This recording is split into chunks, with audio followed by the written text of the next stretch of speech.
Kindly subscribe this channel to enjoy more collection of moral stories. বিস্তীর্ণ তৃণভূমির কেন্দ্রস্থলে তিন বন্ধু বাস করত, Benny the bison, Wilma the wise wolf এবং কার্লা দ্য ক্লিভার ক্রেন। তারা তাদের সৌহার্দ্য এবং তৃণভূমিতে আনা শান্তির জন্য পরিচিত ছিল। যাই হোক, হিংসা এবং ভুল বোঝাবুঝি তাদের বন্ধুত্ব পরীক্ষা করতেছিল।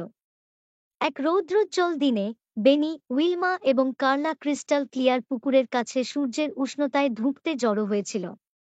বেনি তার শক্তিশালী শিং এবং বিশাল আকারের জন্য গর্বিত ছিল, উইলমা তার তীক্ষ্ণ বুদ্ধির জন্য এবং কার্লা তার করুণ এবং চট্টে ডানার জন্য প্রশংসিত হয়েছিল। যখন তারা পুকুরের ধারে বসেছিল, উইলমা তৃণভূমির উপরে ওঠার কার্লার ক্ষমতার প্রশংসা করা ছাড়া সাহায্য করতে পারেনি। ওহ, আমি কিভাবে তোমার মত উঠতে পারতাম, কার্লা। এটা আকাশ থেকে পৃথিবী দেখতে বিস্ময়কর হতে হবে। উইলমা দীর্ঘশ্বাস ফেলল।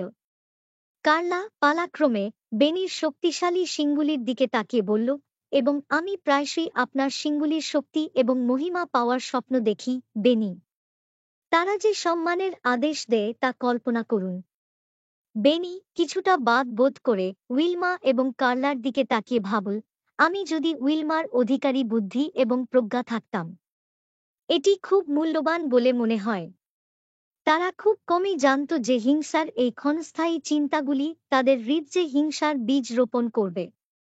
একদিন তৃণভূমির মধ্য দিয়ে হাঁটতে হাঁটতে তারা একটি রহস্যময় গুহা দেখতে পেল।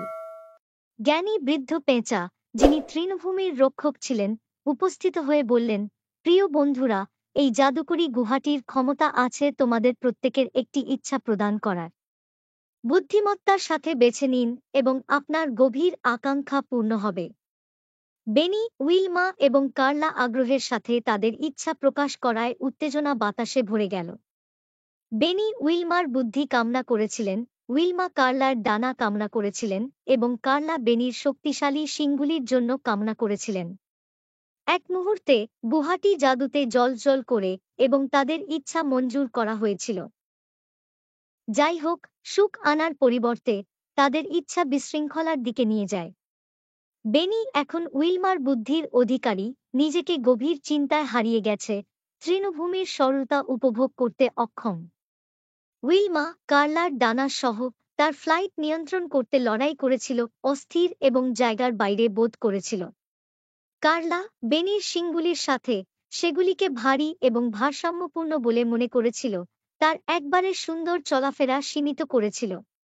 বন্ধুদের মধ্যে ঈর্ষা ও অনুশোচনা বাড়তে থাকে।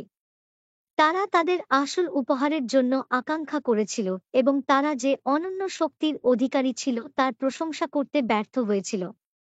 এক সন্ধ্যায় যখন তৃণভূমি অস্তগামী সূর্যের সোনালি রঙে স্নান করছে, বন্ধুরা ক্রিস্টাল ক্লিয়ার পুকুরের কাছে জড়ো হয়েছিল।